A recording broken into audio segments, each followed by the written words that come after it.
एक दिन माता पार्वती ने गणेश जी से पूछा, हे पुत्र, मैं ज्येष्ठ माह के कृष्ण पक्ष को आने वाली चतुर्थी के विषय में जानने को अति उत्सुक हूँ।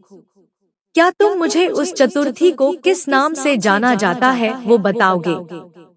उस चतुर्थी पर व्रत करने का क्या विधान है और उसकी क्या कथा है, वह भी मुझे बताओ।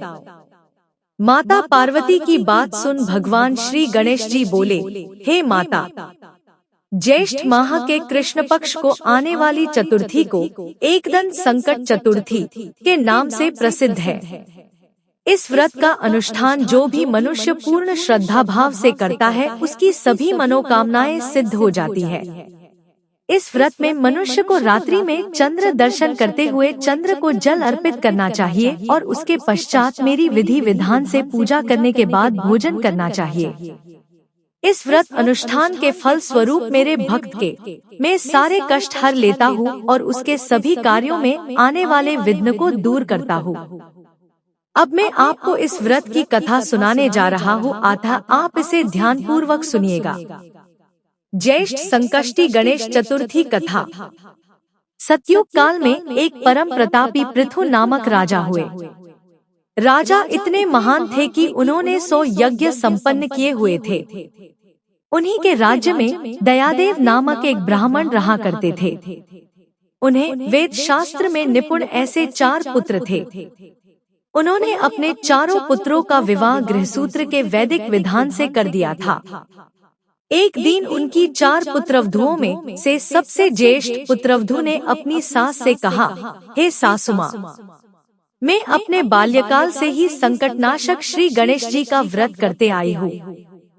मैंने अपने पितृगृह में ही इस पुण्यदायक व्रत का अनुष्ठान किया था। आता है कल्याणी, आप मुझे इस शुभ फलदायक व्रत का अनुष्ठान करने की अनुमति प्रदान करें। अपनी पुत्रवधू की बात सुनकर उसके ससुर जी कहने लगे, हे बहू, तुम सभी बहुओं में श्रेष्ठ और ज्येष्ठ हो। तुम्हें यहाँ किसी प्रकार का कष्ट नहीं है और न ही तुम भिक्षुणी हो। अतः तुम ऐसी स्थिति में किस कारण से व्रत अनुष्ठान करना चाहती हो? हे सौभाग्यवती, यह समय तुम्हारे उपभोग का है। यह गणेश जी कौन है? फिर तुम्हें और करना ही क्या है? अपने ससुर के आग्रह से पुत्रवधू ने श्री गणेश के संकटनाशक व्रत का त्याग किया और अपने घर संसार में लीन हो गई। कुछ समय पश्चात ज्येष्ठ वधू गर्भिणी हुई और 10 माह के बाद उसे एक पुत्र रत्न की प्राप्ति हुई। उसकी सास उसे बारंबार व्रत करने से रोकती रही और उसके व्रत अनुष्ठान में बाधा उत्पन्न करने लगी।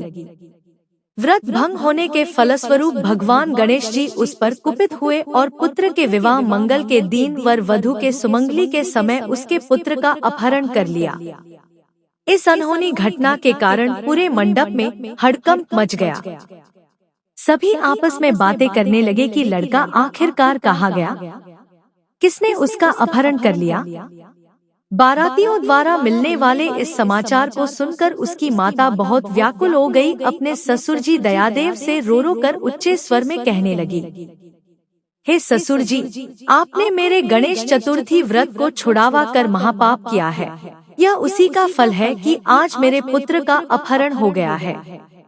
अपनी पुत्रवधू के मुख से ऐसे वचन सुन ब्राह्मण दयादेव बहुत दुखी हुए। साथ ही साथ अपने पति के अपहरण की बात सुन होने वाली पुत्रवधू भी बहुत दुखी हुई। अपने पति के वियोग में दुखी पुत्रवधू प्रति माह भगवान श्री गणेश जी की संकटनाशक गणेश चतुर्थी का व्रत करने लगी।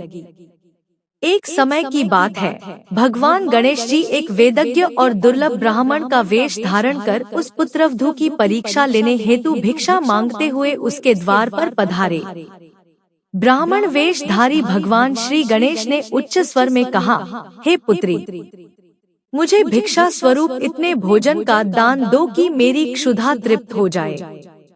उस ब्राह्मण की बात सुनकर उस धर्मपरायण स्त्री ने सर्वप्रथम उस ब्राह्मण का विधिवत पूजन किया। पूर्ण श्रद्धा भाव से भोजन कराने के पश्चात उस ब्राह्मण को वस्त्र अलंकार अर्पित किए। कन्या की सेवा से संतुष्ट होकर ब्राह्मण ने उच्च स्वर में कहा, हे कल्याणी, मैं तुम्हारे सेवा भाव से अत्यंत प्रसन्न हूँ। अब तुम अपनी इच्छा के अनुकूल मुझसे वरदान प्राप्त कर सकती हो। मैं ब्राह्मण वेशधारी गणेश हूँ और तुम्हारी परीक्षा लेने हेतु यहाँ आया हूँ। ब्राह्मण की बात सुन कन्या तुरंत नतमस्तक होकर उनसे निवेदन करने लगी, हे विघ्नेश्वर, यदि आप मेरी सेवा से प्रसन्न हैं तो मुझे मेरे पति के दर्शन करवा दीजिए। कन्या की याचना सुनकर गणेश जी ने कहा, हे मधुरभाषिणी, जैसा तुम चाहती हो वही होगा। तुम्हारा पति तुम्हें अवश्य मिलेगा। कन्या को इस प्रकार मनोवांछित वर प्रदान कर भगवान गणेश जी अंतर्ध्यान हो गए। कुछ ही समय पश्चात कन्या का पति पुनः अपने घर वापस आ गया। यह देख सभी बहुत प्रसन्न हुए।